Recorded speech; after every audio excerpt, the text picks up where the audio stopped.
SC వర్గీకరణను వ్యతిరేకిస్తూ మాల Mahanadu racks జాతీయ అధ్యక్షుడు డాక్టర్ ఆర్ఎస్ రత్నాకర్ ఆధ్వర్యంలో కాకినాడ జిల్లా కలెక్టరేట్ వద్ద ఒకరోజు నిరాహార దీక్ష నిర్వహించారు. ఎస్సీ వర్గీకరణకు మద్దతు తెలుపుతున్న ప్రధాని మోదీ, రాహుల్ గాంధీ, ముఖ్యమంత్రులు చంద్రబాబు, రేవంత్ రెడ్డి, ఉప ముఖ్యమంత్రి పవన్ కళ్యాణ్ ఫోటోలను ప్రదర్శిస్తూ వారికి వ్యతిరేకంగా నినాదాలు చేశారు. ఈ సందర్భంగా డాక్టర్ ఆర్ఎస్ రత్నాకర్ మాట్లాడుతూ మాలలకు అన్యాయం చేసే విధంగా ఎస్సీ వర్గీకరణ బిల్లు తీసుకువచ్చారని అన్నారు. ఈ వర్గీకరణతో మాలలకు తీవ్రమైన అన్యాయం జరుగుతుందని, మాలలు తమ ఉనికి కాపాడుకోవాలంటే శాంతియుతంగా నిరసన ర్యాలీలు నిర్వహించాలని పిలుపునిచ్చారు.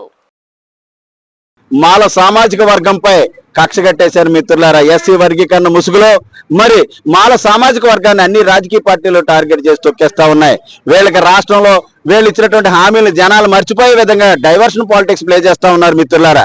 ఈ తెలుగు రాష్ట్రాల్లో సమస్యలే లేనట్టు దేశం మొత్తం మీద ఎక్కడా లేని ఎస్సీ వర్గీకరణని 1975లో పంజాబ్ లో మొదలైనటువంటి ఆ రాష్ట్రం కూడా ఎస్సీ వర్గీకరణ ప్రస్తుతానికి పక్కన పెడితే ఈ గురు శిష్యులిద్దరూ కూడా ఎస్సీ వర్గీకరణ తెర మీదకి తీసుకొచ్చి మరి డ్రామా ఆడుతా ఉన్నారు మిత్రులారా.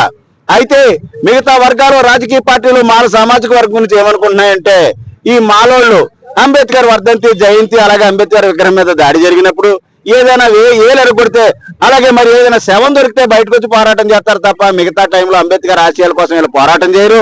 వీళ్ళకి అసలు పోరాటం చేసేటటువంటి కల్చర్ లేదని అనుకుంటా ఉన్నారు. అందుకే ఏం పీకుతారులే అని చెప్పేసి మాలోళ్ళంతా మెజారిటీ క్రైస్తవంలో ఉన్నారు కాబట్టి, ఈ రోజు గుడ్ ఫ్రైడే కాబట్టి మన పెద్ద ఆయన చంద్రబాబు నాయుడు గారు నిన్న ఆర్డినెన్స్ పాస్ చేశాడు, ఈ రోజు ఎవడో రాడని.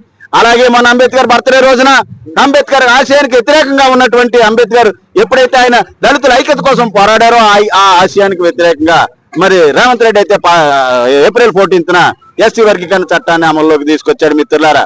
మాల సామాజిక వర్గం ఉందా సచ్చిందా ఏళ్ళేం పీకుతారులే అనుకుంటా ఉన్నారు.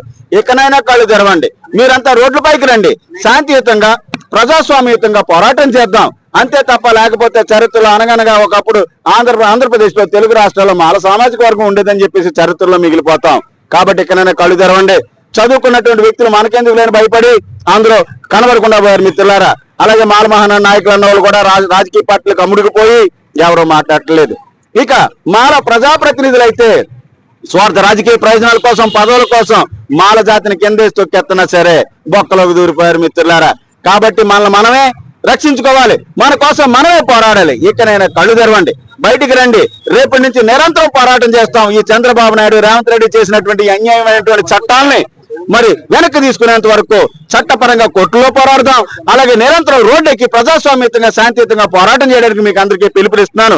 ఇకనైనా బయటికి రండిరా బాబు, లేకపోతే మళ్ళీ తిరగనివ్వరన్న విషయాన్ని మీరు అందరూ గమనించి ఈ పోరాటానికి మద్దతు పలకాల్సిందిగా తెలుగు రాష్ట్రాల్లో, దేశవ్యాప్తంగా, ప్రపంచవ్యాప్తంగా ఉన్నటువంటి మాల సోదరులందరికీ విజ్ఞప్తి చేసుకుంటూ doctor Ratnakar, national president for Mala Mahanadu and rocks. Jai Bhim.